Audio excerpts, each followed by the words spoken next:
Hello everyone. आज का topic वास्तविक संख्याएं का प्रश्नावली 1.2 के लिए जो थ्योरी होना चाहिए उस पर आधारित है।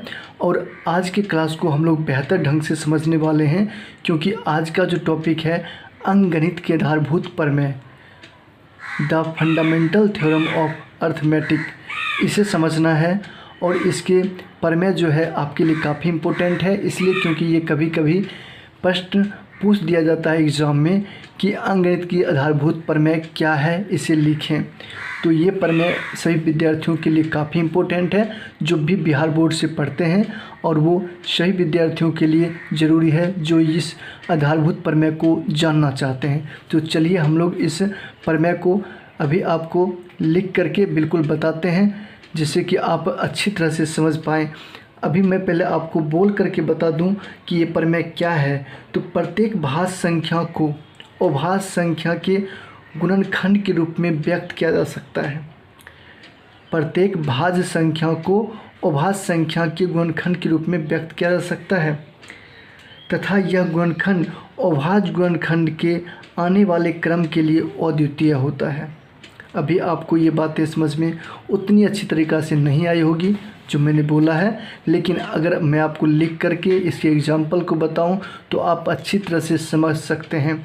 इसलिए आप 2 मिनट बिल्कुल स्किप ना करते हुए इस प्रमेय को समझें और अपने कॉपी में नोट डाउन करें।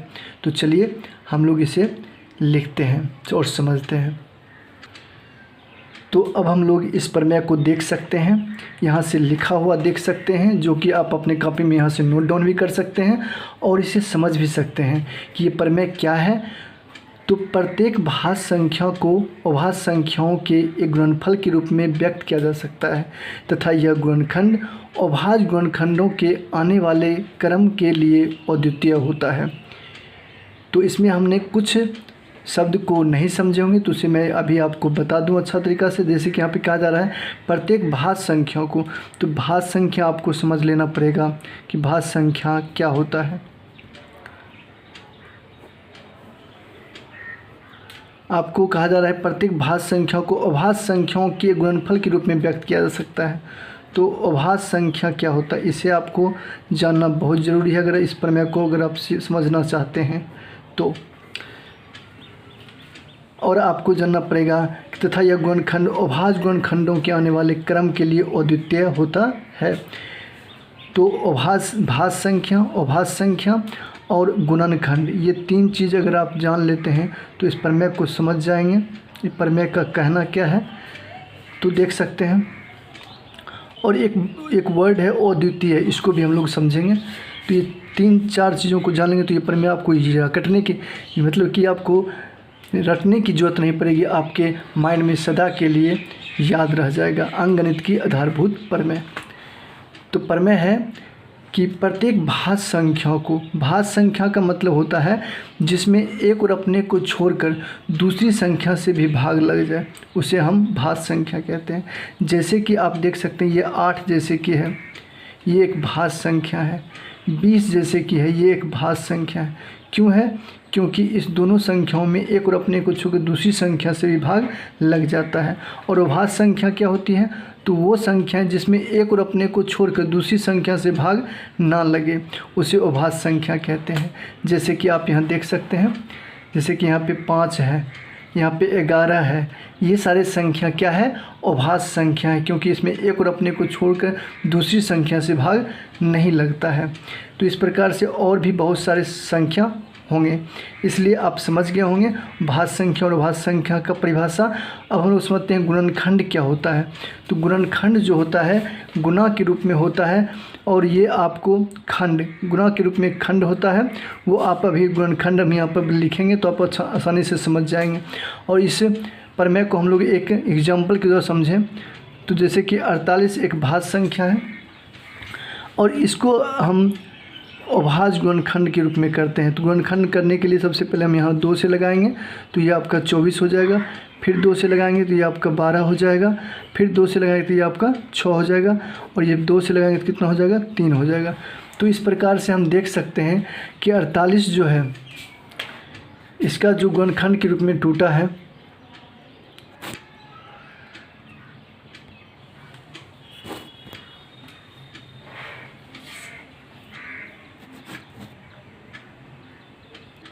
देख सकते हैं ये 48 जो है ये आपका गुणनखंड के रूप में जो टूटा वो किस प्रकार से है, तो 2 गुनी 2 गुनी 2 गुनी 2 गुनी 3, तो इस प्रकार से टूटा है। तो ये एक क्या देख रहे हैं इसमें हम, तो देख रहे हैं कि ये जो है गुणनखंड एक क्रम के लिए अद्वितीय है। मतलब क्या, पहली जो संख्या 2 है उसके बाद 3 है, यानी कि आपको ये क्रम जो है एक अद्वितीय रहने वाला है, सबसे अलग रहने वाला है। इसमें क्या होगा, आपको जो संख्याएं आएगी वो छोटी से बड़ी होती जाएगी और आपको बड़ा से छोटा कभी देखने को नहीं मिलेगा। तो इस प्रकार से ये टूटता है और इसी के कारण ये अंकगणित की आधारभूत प्रमेय कहलाती है। देख सकते हैं, अगर आप और भी एग्जांपल से समझना चाहें तो यहाँ हम जैसे 20 लेते हैं। एक संख्या 20 है जो कि भाज्य संख्या है, इसे भी हम गुणनखंड करें तो सबसे पहले 2 से लगाएंगे, तो यह आपका 2 से लगेगा तो कितना हो जाएगा, 10 हो जाएगा। फिर 2 से लगाएंगे तो कितना हो जाएगा, 5 हो जाएगा। तो इस प्रकार से हम देख रहे हैं 20 जो अभाज्य गुणनखंड के रूप में टूटा है वो इस प्रकार है, 2 गुना 2 गुना 5, इस प्रकार से टूटा है। और ये भी देख रहे हैं 2 के बाद 5 आया है, पहले 5 तब 2 नहीं आया बल्कि 2 पहले उसके बाद 5 आया है। तो कहीं ना कहीं ये जो है ये एक क्रम के लिए अद्वितीय है और इसी के कारण इसे हम कहेंगे अंकगणित के आधारभूत प्रमेय के अनुसार अभाज्य गुणनखंड है। तो अंकगणित का प्रमेय यही कहता है कि प्रत्येक भाज्य संख्याओं को अभाज्य संख्याओं के एक गुणनफल के रूप में व्यक्त किया जा सकता है तथा यह गुणनखंड अभाज्य गुणनखंडों के आने वाले क्रम के लिए अद्वितीय होता है, सबसे अलग होता है। तो आप इस प्रमेय को आसानी से समझ गए होंगे और भी एग्जाम्पल पे आप समझ सकते हैं, आप अपने से खुद से लेकर के। अब हम लोग आगे बढ़ते हैं इस प्रश्नावली 1.2 में, और भी जो भी पॉइंट्स आ सकते हैं आपको थ्योरी के रूप में उसे मैं बताने का प्रयास करूँगा। अब अगला जो पॉइंट है वो ये है, ये कथन है कि पहली संख्या गुने दूसरी संख्या बराबर होता है दोनों संख्याओं का मोसो गुने दोनों संख्याओं का लोसो। ये बहुत ही इम्पोर्टेंट है क्योंकि इस पर आपको प्रश्नावली 1.2 में क्वेश्चन देखने को मिलेंगे, तो इसलिए आप इसे जरूर रूप से नोट डाउन कर लें और इसे समझने का प्रयास करें कि अगर आपको 2 संख्याएं दी हुई रहेगी तो दोनों संख्याओं का गुणनफल करें और दोनों संख्याओं का मोसो निकालें, दोनों संख्याओं को लॉसो निकालें, तो उनके जो गुणनफल होंगे इस दोनों संख्याओं के गुणनफल के बराबर होंगे। ये कथन आपको रहेगा और इसमें आपको क्वेश्चन मिल सकते हैं कि 3 चीज़ दिया रहेगा और एक चीज़ को आपको पूछेगा, तो आप आसानी से निकाल सकते हैं। और ये क्वेश्चन भी जरूर रूप से पूछे जाते हैं एग्ज़ाम में, तो इसे आप निश्चित रूप से समझ लें। तो इसको अगर हम ए बी करके समझें तो मान लें कि पहली संख्या ए है और गुने दूसरी संख्या बी है, तो यानी कि ए गुना ए बी का क्या हो जाएगा, ए और बी का आपको क्या निकालना पड़ेगा, ए और बी का आपको लॉसा निकालना पड़ेगा, यानी ए और बी का HCF निकाल लेना है। और गुना जो होगा ए और बी का कौन सी LCM, ए और बी का LCM जो होगा, ए और बी का LCM जो होगा ये दोनों के गुणनफल के क्या होगा, बराबर होगा, जो दोनों संख्याओं के गुणनफल के बराबर है ना। इंटरेस्टिंग, तो दोनों संख्याओं का गुणनफल के बराबर होता है दोनों संख्याओं का मोसो और दोनों संख्याओं का लॉसो। तो ये कथन बहुत ही अच्छा है और इस क्वेश्चन से इस पर जो प्रश्न बनते हैं वो आपको समझना है। पहले हम तो ये देख लें कि क्या ये कथन सही है, इसके लिए एक बार हम लोग जांच करके देख लें दो संख्या लेकर के और इससे संबंधित जो बातें कह रहा है वो करके हम लोग देख लें। जैसे कि हम एक संख्या लेते हैं 6 और एक संख्या लेते हैं 20, जैसे दो संख्या है 6 और 20, और इसको हम क्या करते हैं पहले गुना कर देते हैं। तो 6 गुना 20 ये जो होगा वो क्या होगा, 6 और 20 के HCF निकालेंगे। पहले क्या निकालेंगे, HCF, और ये गुना हो जाएगा 6 और 20 के LCM के गुणनफल के बराबर हो जाएगा। तो एक बार निकाल के हम लोग देखें तो देख सकते हैं 20 गुना 6 कितना होता है, 120 होता है। ये हो गया आपका right hand side, left hand side, और ये आपको राइट हैंड साइड करके दिखाते हैं कि इसमें क्या है। तो देख सकते हैं 6 और 20 का जो HCF होगा क्या होगा, इसे हम साइड में निकाल करके आपको बताते हैं। जैसे 6 है, 6 का अभाज्य गुणनखंड पहले कर लें तो 2 तिया कितना होता है 6, यानी कि 6 का अभाज्य गुणनखंड कितना हो गया 2 गुने 3, ये आपका 6 का अभाज्य गुणनखंड हो गया। अब फिर आप क्या कर लें 20 का अभाज्य गुणनखंड निकाल लें तो 20 का कितना हो जाएगा, देख सकते हैं 20 का अभाज्य गुणनखंड तो 2 से लगाएंगे तो 10, फिर 2 से लगाएंगे तो 5। तो इस प्रकार से आपके हो जाते हैं 20 के अभाज्य गुणनखंड क्या हो जाते हैं, 20 के अभाज्य गुणनखंड हो जाते हैं 2 गुना 5। तो इस प्रकार से 20 के अभाज्य गुणनखंड हो गए और इसका हो गया 2 गुने 3। तो इसमें हमें अभाज्य गुणनखंड में क्या होता है, अभाज्य गुणनखंड विधि से अगर हम एचसीएफ निकालते हैं तो क्या होता है कि सबसे पहले हम जो संख्याएं इस दोनों अभाज्य गुणनखंड में मिलते हैं जिसको हम लोग कहते हैं उभयनिष्ठ गुणनखंड, तो ये आपके उभयनिष्ठ गुणनखंड जो भी होते हैं और उसके जो गुणनफल होते हैं वही हमारे क्या होते हैं, वही हमारे एचसीएफ होते हैं।